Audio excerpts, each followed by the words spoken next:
Alright guys, sa mapagpalang araw sa inyong lahat, meron tayong reaction video dito kay Rob Trip, and don't forget to subscribe. Rob Trip, alright, testimony ni Mabilog.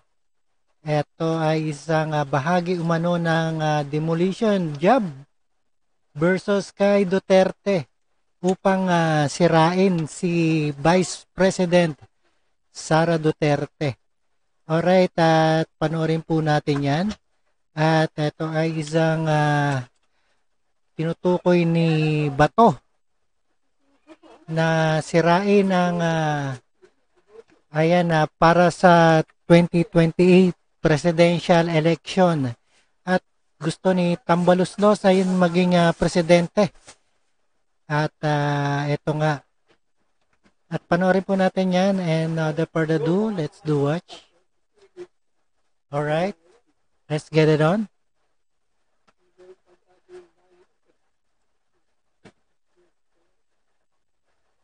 And watch guys, alright.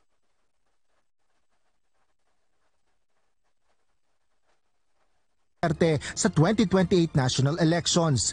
Ito umano ang layunin ng mga pagdinig sa House of Representatives, partikular na ang Quadruple Committee o Quadcom, ayon kay Senador Ronald Bato. Ayan, testimony ni Mabilog, bahagi umano ng demolition job versus kay Duterte. De La Rosa, ayon kay Senator Bato. Mambabatas, gusto ni 1st District of Leyte Representative Martin Romualdez na maging Pangulo, kaya dinidiin umano siya ng House Speaker. This demolition job para masira kami lahat at mahihina si BP Sara sa 2028. That's purely demolition job. Halata man, ano bang in-job legislation na makikita mo dyan? Wala man akong nakikita. Matagal naman yung mga investigasyon na yan.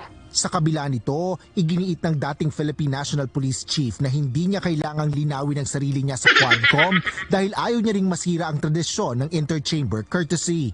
Gayunman, sinabi ni Senador De La Rosa na hindi siya natatakot sa Quadcom. Tumanggi rin itong sumali sa anyay fishing expedition sa House hearings o paghahanap ng mga kasalanan ng kampo ng mga Duterte. Dagdag pa ni Senador De La Rosa, wala rin siyang planong magsagawa ng counterattack sa Quadcom o ano pa mang hakbang para hindi ito malagay. Ayan, nalalaman na natin kung bakit etong si Romualdez at gusto sirain si Duterte para sa kanyang pagtakbo sa 2028. Ayan, gumagapang na.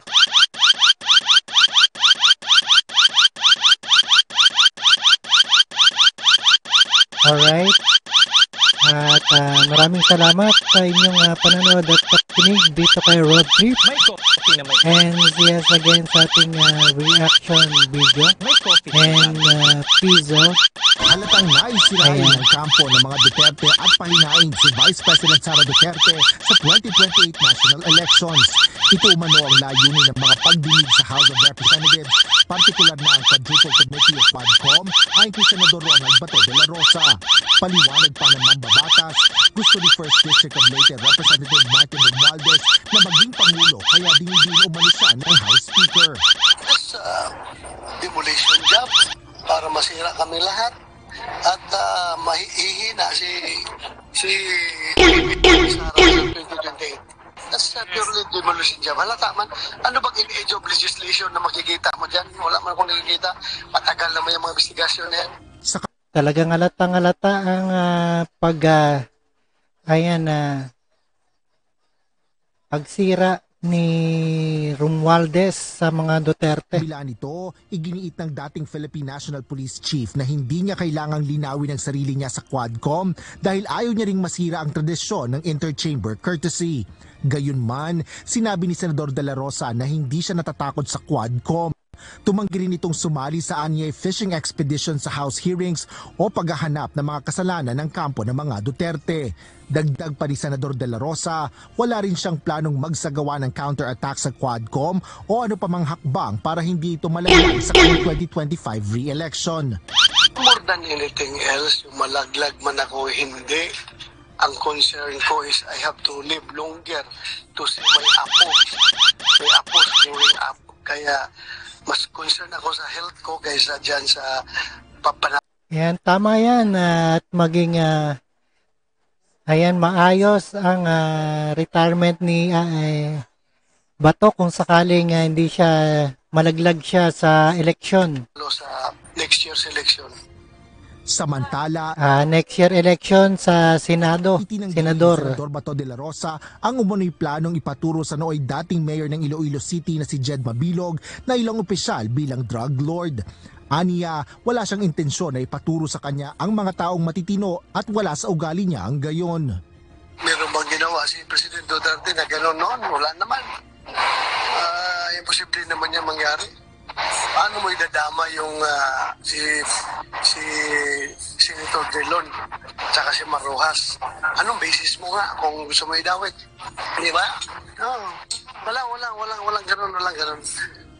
Dapat pangalanan niya kung sino yung general na nagsabi sa kanya para tanong natin kung anong basis niya. Saan siya nakakuha ng informasyon na yan? Sa susunod na pagdinig ng Senado kaugnay ng isyu na kinasasangkutan ni Alice Guo, plano ni Senador De La Rosa na questionin si Mabilog, partikular na ang umano'y pamimigay ng payola sa isang dating Chief PNP. Isasagawa ang susunod at huling Senate hearing ng Committee on Women kaugnay ng isyu sa Philippine Offshore Gaming Operator o POGO sa Martes, September 24. Asher Kadapan.